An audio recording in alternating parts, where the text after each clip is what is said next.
आलिया हमजा मलिक साहिबा पाकिस्तान तहरीक इंसाफ की रहनुमा हमारे साथ मौजूद हैं, उनसे ज़रा बात करते हैं। बहुत शुक्रिया आलिया साहिबा। आलिया साहिबा, एक बार फिर हुकूमत ने अददी बरतरी की बुनियाद पर अपना काम निकाल लिया है, जैसे भी हुआ अब मिनी बजट पास करवा लिया गया। अब अपोजिशन की कोई एक भी बात नहीं मानी गई है। आप समझते हैं कि यही जमहूरी रवैया है? मतलब कुछ सजेशंस तो आप प्रॉब्ली गौर कर लेते हैं, MQM की सजेशन पे गौर करने का वादा किया उन्होंने, वैसे ही वो तजवीज़ वापस ले ली, वो तसल्ली हो गई उन्हें कि इन्होंने गौर करने का कह दिया, लेकिन कुछ अपोजिशन को भी ज़रा आप वेटिज दे देते। सबसे पहले तो मैं ये बता दूं, जो ये कहा जा रहा था कि अब हम जा रहे हैं और अब हमें शिकस्त हो रही है और अपोजिशन ने हमें शिकस्त दी है, तो हमने 1 घंटे के अंदर पहले 18 वोटों से और उसके बाद 17 वोटों से पूरी 11 जमातों को नेशनल असेंबली में शिकस्त देकर ना सिर्फ स्टेट बैंक तरमीमी बिल, सरकारी हसूल इंजबाती ऑर्डिनेंस, अथॉरिटी बिल, ओगरा तरमीमी बिल, SCCP तरमीमी बिल, मुलाजमत की जगहों पर खवातीन को हरासा करने से तहफ़्फ़ुज़ के बिल समेत तकरीबन कोई 18 बिल, 2 ऑर्डिनेंसेस पास करा लिए हैं। और मैं ये कहूंगी कि कामयाबी उन सबको याद रखनी थी जो तारीखों पे तारीखें देते थे और हम उनकी हर तारीख के ऊपर ये कहते थे अब आप हारेंगे। और अब आज आपने जो अपोजिशन का शिकस्त खुर्दा रवैया, अब घड़ने को जो मर्जी वो कहें, लेकिन वो तो ये क्लेम कर चुके थे, पहले भी क्लेम कर चुके थे। एक दफा हमने उनसे वोट ऑफ कॉन्फिडेंस लिया, हमने अपने बजट पास कराए, उनके आर या पार वाले इस्तीफे लतीफे बन गए और एक दफा फिर सबने देखा है कि 11 जमातें भी एक इमरान खान का मुकाबला नहीं कर सकी और वो अकेला डटा रहा। और जिस तरह से हमने अवामी मफाद के सारे कवानीन पास कराए, मेरा तो यह ख्याल है कि आज पाकिस्तान की अवाम की जमहूरियत की। अच्छा आलिया हमजा साहिबा, मैंने तो आपसे पूछा था कि आपने करा तो लिया पास से, तो हमने बता दिया, लेकिन अपोजिशन की तजावीज़ पे क्या कोई गौर भी नहीं हो सकता था? हमने तो आपसे ये सवाल किया है। गैस खैर हम आपसे, if you want to avoid that question we will talk about other stuff. एक सवाल जो कि हम सारी वो प्रोसीडिंग्स देख रहे थे तो बनता तो है, मिनी बजट के चक्कर में ये ज़रूर हुआ कि वज़ीर आज़म को खुद पूरे अमल में शामिल होना पड़ा। सबसे बड़ी बात तो ये है, कई इजलास हुए, बड़े लोगों को मनाया गया और कुछ नाराज़गियाँ भी थी जो सामने आ गई। तो सब हुकूमत के साथ खड़े तो हैं, हमें ये बड़ा अपेरेंटली नज़र आ गया है, लेकिन काफ़ी तहफ़्फ़ुज़ात भी हमें देखने को मिले। तो इस पर कोई पार्टी के विद इन द पार्टी कोई परेशानी है? मतलब इसको आप किस तरह देखेंगी? शिकस्त वो कमेटीज में भी खा चुके थे, शिकस्त उन्होंने नेशनल असेंबली में भी खाई, लेकिन अब आकर वो ये कहेंगे कि प्राइम मिनिस्टर इमरान खान साहब को सबसे मिलना पड़ गया। कुछ अर्सा पहले तो वो ये भी क्लेम करते थे कॉल्स आती हैं, कॉल्स पे हमारे मेंबरान को आना पड़ता है। अब वो ये भी कहेंगे क्या वजीर आजम अपने अरकान से मिल भी नहीं सकते?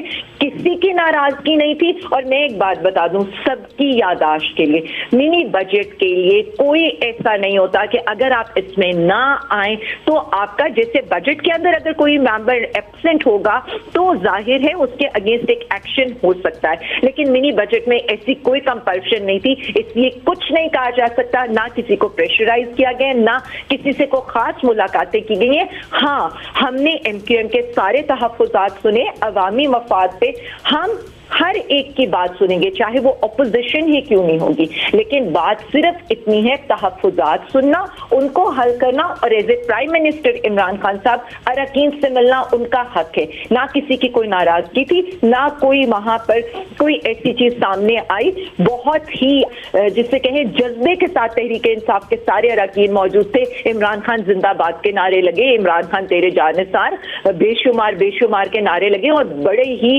वलवले का टाइम था जब हमने 1 घंटे में इन सारी जमातों को हराया। Apparently they can't be a brighter picture than this, Alia साहिबा, लेकिन फिर भी हमें बता दें कि हम मान लेते हैं कि परवेज़ खटक वाली कोई एपिसोड हुई नहीं थी, कुछ भी नहीं हुआ, सब ऐसे ही फर्जी कहानियाँ हैं, लेकिन ये भी तो सच है कि ये गैस और बिजली वाले मसाइल बढ़ते जा रहे हैं। इस पे आपका क्या मौक़िफ़ है कि किस तरह से आम आदमी इससे टैकल इससे नबर्द आज़मा हो?